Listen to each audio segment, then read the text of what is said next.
Una-una kung saya kong i-istorya. Mag-in-English na lang siguro ko kaya kung tumbuko ng akong debate. This morning, I'm really in a dilemma. In a sense, we have the truth. And we also, to some extent, we already practice these things. But because of the gravity of what had happened in the turmoil that had happened 4 years ago, I repeat, it's really not an easy thing to do. To forgive, to ask forgiveness. It's very easy to say, but very hard to do or to execute because we still have the self. But praise the Lord, for the sake of the Lord's recovery. The Lord's recovery is the recovery of the genuine oneness. That's where the struggle is. We are not that genuine. But thank the Lord, I was really supplied with the words of the Lord that have been spoken during the churches fellowship that we are in. We just came from Molave. There are, I think, 10 churches gathered, and we were the ones who took the lead to speak messages concerning vessels unto honor. And I was really impressed with the last verse, that Paul shared during his imprisonment. He said to Timothy, Amen. The Lord be with your spirit. Grace be with you. In the days of degradation, we really need to be encouraged by the grace of God. Only the grace of God can do it. We cannot do it. Amen. But praise the Lord, the grace can do it. This morning, I would like to ask forgiveness. This is a personal dealing before the Lord. If I ever offended you, Brother John Chu from the church in Zamboanga, and some brothers who are here, sisters, if there is some words that I have spoken or some actions that had offended you, I'm really sorry. I ask forgiveness, and from the deepest part of my being, it's really a struggle, but I am really willing, even if, of course, I will not say it. Amen. Even if you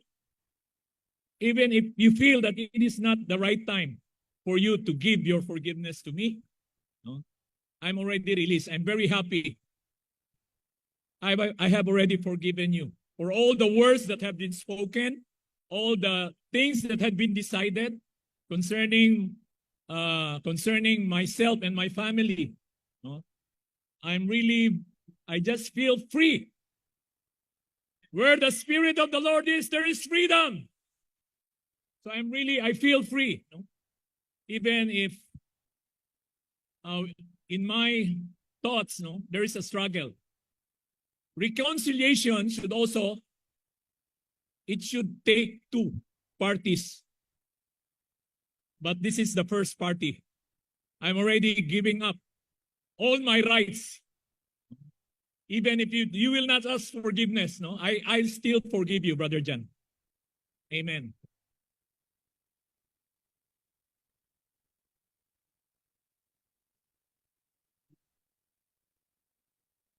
Hello.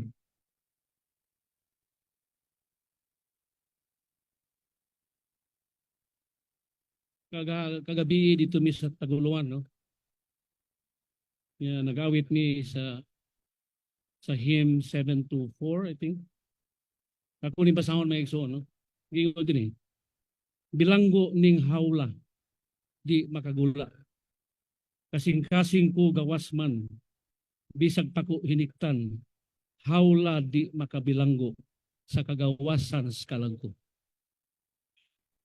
Taas nga panahon ang akong kalag na marag piniriso. We are just a little bird in a cage. Try to be released. Pero salamat sa Ginoo. Forgiveness. Mao ni ang makaparelease sa atong espiritu. Praise the Lord. Mao ni ang bagong pagsugod. No? Sa taas nga panahon. No? We're serving the Lord. Taas nga panahon. Na-miss nato ang mga kaigsuunan. Bisan sa among apart, we can do our own things. We have our own little oneness. But the oneness that we have is too little to be compared to the oneness of the body of Christ. Bisang malipayon mi dito, pero how about the others? How about the other churches? They are part of the body of Christ. Sa atong title mga igsoon, the oneness of the body of Christ is the enlarged oneness of the triune God. Salamat sa Ginoo mga igsoon. Karon na ang panahon. Kung nagkapasiluman ko, especially Brother Chelito, forgive me. We are here for the body of Christ.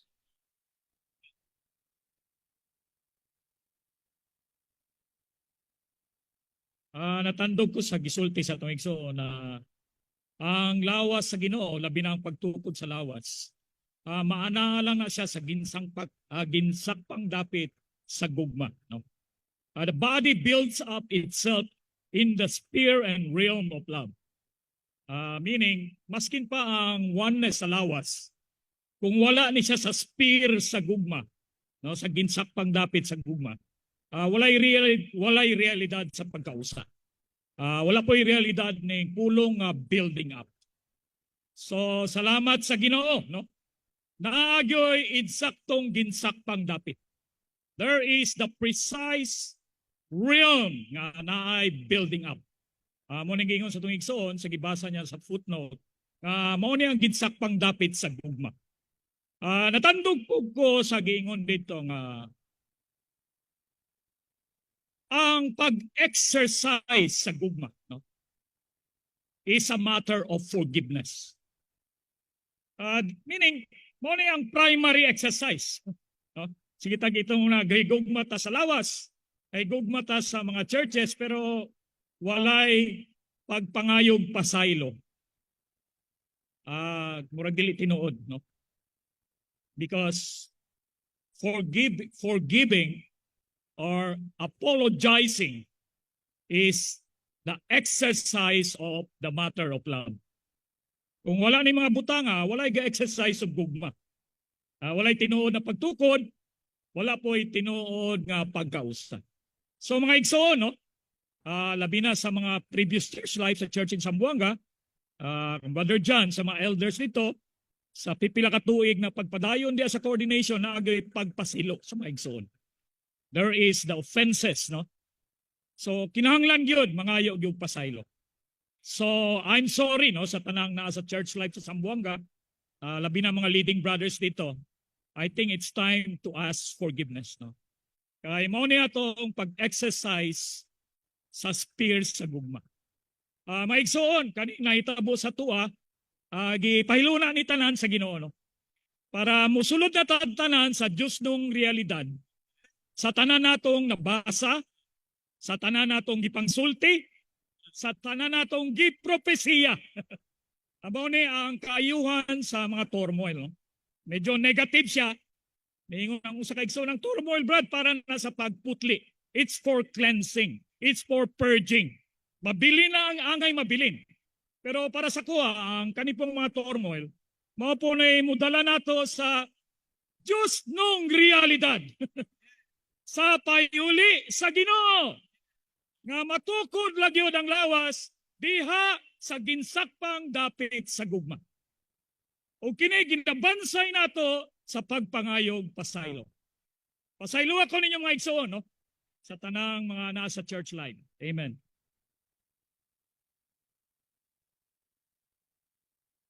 Amen. Igsoon, balik na ang Ginoo. Dapat magsulbaray na gyud ang matag usa dinhi karong panahon na. Sa 2 Corinthians 5:10, matag usa na to muatubang sa hukmanan ni Kristo. Mo dawata maayo og daotan sa nabuhat nato dinhi sa yuta. Walay makalikay nato. Ang goal sa Ginoo mausa unta ta. Ang goal sa Ginoo mao niya ang bagong Jerusalem. Dili na tili ka makareklamo, wa ko moangay ani Ginoo ni igsoona. Agi na og kaykayan. Og kahingpitan nga maka-intra ta unya sa bagong Jerusalem.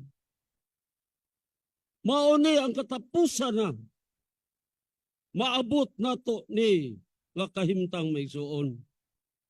Karon di si Romo muangay nako. Ako di ko muangay ni John Kunding. Pero sa final na di ka muangay ani isuna anala. Maglahi kag buho. Salamat sa Ginoo sa iyang pagpamulong karon. Tandog akong sulod. Ang gustos Dios mahigugma ang matag usa nato. Ang gustos Dios magpinasayloay ang matag usa nato. Busa ni ako maigsoon. Di ta kalikay sa gustos Dios. Pasaylua ko ninyong tanan. Maigsoon, pasaylua ko. Amen. Daigo ng Ginoo. Salamat mga igsoon sa payulis Ginoo nagpadayon. O ang payuli sa Ginoo walay laing tumong kundili ang pagtukod ra gyud, pagpahimugso ra gyud sa usa ka lawas ni Kristo. Salamat aron matinuod ni kinahanglan ta og daghang pakigambitay og daghan nga panagsagol aron mawala ang mga kalainan og atong mabati ang tinuod nga paghigugmaay ang usa sa usa. Mga igsoon, tingali dunay mga igsoon nga mibati sila, wa sila masayop, pero ang ubang mga igsoon nakaala nila. Busa sa iglesyanong kinabuhi, ingon ato mga igsoon, lakmit, mahiubos ta, masilota, o makapasilota sa ubang mga igsoon. Apan salamat mga igsoon, didi sa payulis Ginoo aron mahimugso ang usa ka mayong lawas kinahanglan ta og daghan nga mga ginasahan nga mo'y mohigpit sa mga balaan. Pero sige paambit sa tong mga igsoon, delikado di ay pot ang unang Korinto kadtong mga ginasahan na amay mo pili, na amay mo angay. Unya, ug wala sila makakita sa pagkausa, makadaot sa iglesia nga lawas ni Kristo. Apan salamat mga igsoon, si Igsoon Pablo sa kasumbanan, nasuko siya nga dunay mi pabor niya, mipili niya, og siya nagsulat sa basahon sa Episo aron mampingan ang pagkausa, kinahanglan magpinasayloay ang usa sa usa. Og ang pagpasaylo, release and forget. Mga igsoon, among mayor sa Quezon, na siya'y panultihon nga nag-ingon, ako dili agdumot, pero di po ko agkalimot. Kinahanglan wala oni sa atong iglesyanong kinabuhi. Humanta mangayog pasaylo, humanta makapasaylo, kalimtan ang tanang na hitabo, ang tanang nangagi, aron dunay tamis, nga paghigugmay, o dunay tinuod nga pagkausa. Mga igsoon, pasaylo ako ninyo. Praise the Lord. Sa kadugayon nako sa iglesia sa pahiuli, di gyud malikayan kay kining akong baba pod o kining mga buhat daghan gyud ang masilo.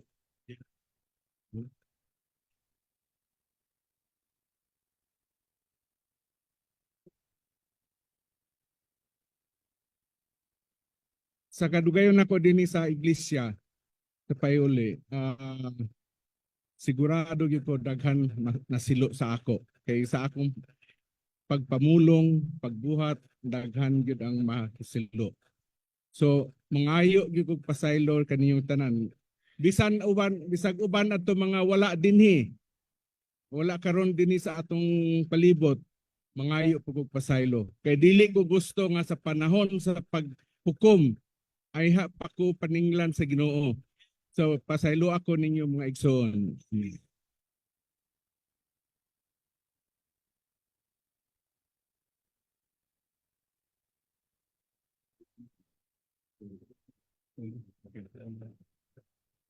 Paduol lang sa Ya, gidungan ning duha kay kami may katapusan, no? Kaya walay daghang kutso-kutso o unsa nakapugong gyud mi sa panalangin, no? Bisan di na lang magkwenta kinsay nauna, kinsay saypan, kinsay hustos kinabuhi, kinsay iyas kamatayon, diretso gyud aron mapasig-uli ang pakig-ambitay sa bugtong talagsaong lawas sa Ginoo nga mao ang pag-amping sa pagkausa sa lawas, sa pagkausa sa espiritu, ang tinuod nga pagkausa nga gipangandoy sa Ginoo nga makita niya sa iyahang katawhan ang napadako nga pagkausa sa tulo-usa nga Dios sa ilahang pagpinoy-anay, dungan nga pagpinoy-anay o pagkahiusahay napadako iyang gipangandoy na himong iyahang tumong, no, nga makita unta sa kaiglesiyanan unya ibatasan ang tinuod nga pagkausa sa hustong pagkahiusa, genuine one accord, unya kini nga pagkahiusaha sa tibuok gyud nga sulod nung bahin nato ang ato ang espiritu kalag, no, bisan atong hunahuna pagbati pagbuot maharmonia, makita nato nga mapasig-uli gyud ang gipangandoy sa Ginoo nga pagkausa. Salamat kay mga igsoon bisan nakasabot na gyud ko kay sige mamig fellowship sa mga blending brothers. Kapila may giingnan nga you need to forgive 70 times 7. Unya if you have problems among you, you have to deal with one another. Di magtalikuray. Ato gyud tubangon aron masulbad maanaatas pagkausa nga gipangandoy sa Ginoo. Nya dayon ingon siya usa sa mga blending brothers, you need to have one direction. No? So dinhi ko nakasabot gyud kaayo kay sige man gyud nilang balik-balik sa istorya pagod kapila may naka-meet nila kadto gyud ang nakapaliso sa Working Saints Conference. Kay tungod sa akong gipasabot si Brad Albert sa akong kasing-kasing bisan karon pa dayon wa jud kay problema mga igsoon, pero ang akong tiil nahigot sa mga kaiglesiyanan nga mibarog mao na unsay nahimo magud kong speaker nila mao na mangay ko ninyong pasaylo kay sa mga churches nga nasakitan unya kini ang maingnon nato nga dunay kagubot, daghang mga propiedad, daghang mga relasyon sa mga magtiayon nga nangaguba. Mao na akong gipakita gyud sa fellowship pirmero namo sa mga nagbarog nya dayon niuban ang mga co-workers sa Luzon tungod sa akong istorya, tungod sa kabugat. Wala gani nakasulti, why gika-comments ang mga co-workers sa Luzon. Si Brad Abraham lang why nakaingon nga ayaw na lang ing nang dili dawaton. Ing na lang you are not ready as of this moment. No, kay murag nakita gyud nila ang kabugat ba. Hangtod sa mao nga sitwasyon kining kasing-kasinga god naa sa mga blending brothers. Mao tong pagpilusip ni Steve o nila ni Albert, mo to yung ipakita ang sitwasyon ako na lagyoy last man standing aning pagka-usa. O to ingon si Albert na asa na mas Richard, asa na mas Ronald. So wala na. So ingon ana ba mo sige mag-arrange og fellowship uban nila. Wato sa fellowship gyud didto gyud sa human adto nga fellowship kay mao gihapon nakaingon gud si Brad Joseph nga ang tigom dili ni baya Senado. Kay kanang gi-present gyud nako ang mga grievances, mga kasubo sa churches. Unya mo tong si Albert ni conclude ang iglesia dili akong ang recovery dili akong recovery. Ang recovery dili inyong recovery. Iya ni sa Ginoo. Bisan unsay mahitabo ang Ginoo nay responde sa iyahang pahiuli. Ayaw mo kabalaka nga mangamkam mo sa administrasyon sa Ginoo. So dinhi mo ay naksakitan namo kung ingon siya iyang gisaysay ang nahitabo sa Brazil pareha gyud nato 500 plus sila sa churches kita 600 plus gipadlong na kadtong mga nag-ila nga sila'y husto na ila nga kani sayop nga mga co-workers giduol gyud sa atong igsuon sa mga blending brothers nga magpasiguli ay gyud kay mao ni tumong sa Ginoo. Wala mo tuo. Nahurot og kamatay ang both positive and negative nga mga co-workers. Nasulti ning Brad Steve nga tong Brad Emmanuel Lord Jesus. No, so ang akong punto ani mga igsuon, bisan pa ang mga anak sa co-workers wala napahawa gyud nag-raise up siya bag-ong generation kay wala mo sugot ning mga kaliwatana sa mga co-worker bisan ang ilang mga anak nahawa diha sa Brazil manay gipaambit sa atong mga igsuon then usa ka word nga na kapakita gyud kay gusto lagi nila kay naka-present man gud mig 129 nga dili dawaton sa working saints tungod pod sa mga churches kay at least mga 70 plus pa to ang sa mga co-workers nya naman ko yung mga vocals ni ad ang mga churches naabot bitaw nag 159 perting guulag yun sa mga blending brothers kay pagkaon gud supply sa payuli nganong dili dawaton wato sa sige jog fellowship na 5 na lang yan natunong man to si Nelson, si Abner o si Salanaw, si Erwin o kami sila mo tambong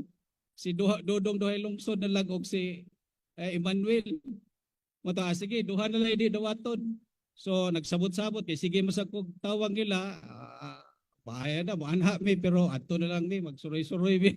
Maana, para istorya. Sa sige, yung fellowship, ang Ginoo naglihok yun sa fellowship sa katapusan, niingon yun nga, dawaton tanan.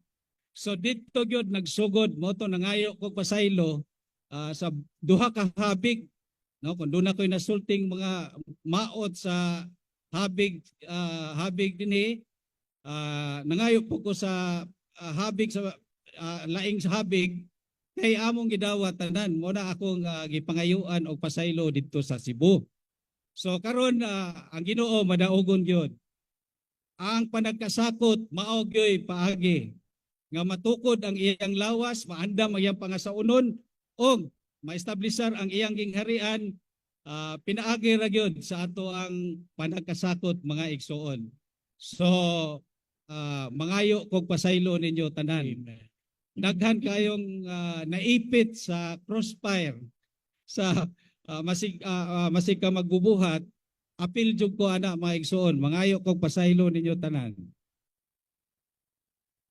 Salamat sa Ginoo nga wala siya undang pagpamulong. Dili po siya muundang hanto dili matuman ang tinguha sa iyang kasing-kasing. Ang tinguha sa iyang kasing-kasing at tukuron gyud ta mga igsoon. Ingon nga usa ka lawas. So ang Korinto, ikadong Korinto 6 gasulti niya, now is the day of salvation. Amen. Karong adlaw mo'y adlaw sa kaluwasan. Maluwas na gikan sa batong pagkabahin-bahin, magaluwas na gikan sa itong kaugalingon, o muadto ta sa tinguha sa kasing-kasing sa Diyos, nga mausahon ta, or matukod ta, ingon nga usa kalawas sa tibuok universo. Musa, salamat sa mensahe. Una, kinahanglan ang gugma. May gugma kita. Pero ikadong mensahe, kasulti niya, we need more blending. So without love, how can we blend? So more love, more blending, then the more nga matukod ang lawas atong Ginoo. This is the third or fourth time himbarog ko nga nangayo kong pasaylos mga igsuonan. Kung dili na mga tarungan bisag unsa, moingon lang pasayloa ko ninyo mga igsoon. Amen. Praise the Lord. Salamat kayo sa gugmas Ginoo nga nagdani nato nga una mahigugma ta sa atong Ginoo. Mga igsoon, dili lang unta moingon ta nga mahigugma sa atong Ginoo. Mahigugma pud ta sa tanang mga balaan. Nabati nako halos tanang mga balaan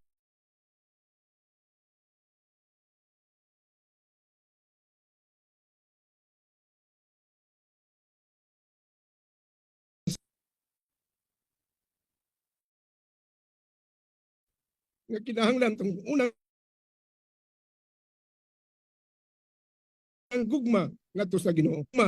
Mo ni magtandog sa atong kasi nga maghigugma ita sa usag-usa. Sa tuyo mga igsoon, matukod ang lawas sa atong Ginoo. Tinuod man wala mo may balo sa akong kasing-kasing, sa akong kasing-kasing. Mga kauban sa buhat wa sila nasayod. Pero mga igsoon, tungod og alang sa Ginoo, usa ko nga mga yug pasaylo na binasa kauban sa buhat. Nakaila ko kung kinsa kini mga igsoon. Dili ko buot kasing ang buhat sa Ginoo uban sa atong mga igsoon. Busa para ma-release ang akong sulod tungod og alang sa Ginoo, tungod og alang sa iyang lawas, tungod og alang sa malaan, Ginoo, sus! Mga iyo po ko niyo pasaylo mga igsoon. Kauban sa buhat, mga iyo po ko nilang pasaylo. Nasayod sila kung kisoon. Pero wa sila masayod unsa niya sa akong kasing-kasing. Busa, praise the Lord. Brother Manuel, Brother Licio, Brother Lucio, Brother Charlito Putis, Brother Joel Makiling, Brother Nelson, Brother Abner. Amen. Praise the Lord. Son. Ang Ginoo mo'y makahimo sa pagpasaylo.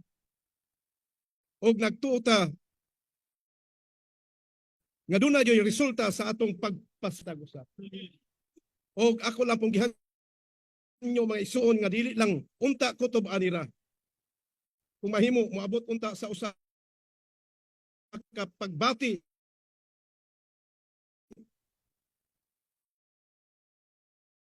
nga manuroy ta nga tos mga kaiglesia. Ipaubos ang atong kaugalingon.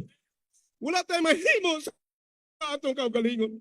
Ginoo, gihigugma ka namo. Gihigugma namo ang mga kaiglesiyahanan. Gihigugma namo ang mga balaan. Nag-amto sila, Ginoo. Salamat, Ginoo, sa tubag sa among mga pagampo. Kini mga dugmang panahon mga igsoon.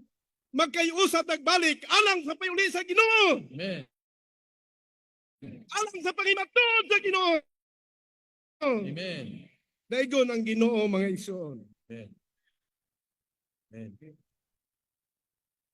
Lapas na 11:30 pero mas mayo na mag-low stable ta nga walay kaulangan ng atong kasing-kasing.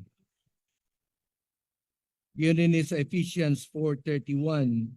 Let all bitterness and anger be removed from you with all malice, and be kind to one another, tender-hearted, forgiving one another, even as God in Christ also forgave you. Ningon si Brother Ron Cangas nga ang gikahadlukan gyud niya nga mahitabo nga magbulag ang iyang mama ug papa.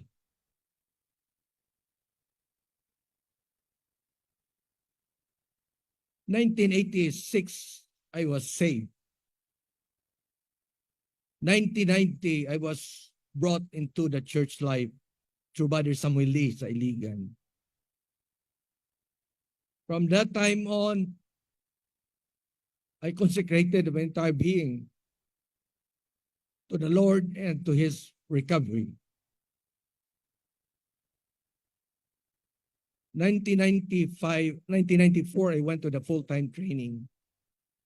And in 1995, when the turmoil broke out the first time, I went back to Southern Philippines and started to serve. Si Brother Emmanuel Bungalis, mo nagdala na ako sa work. Primero si Brother Joe, then si Brother Emmanuel. I also served in Bukidnon from 1995 to 1998 na si Brother Lucio. Amen.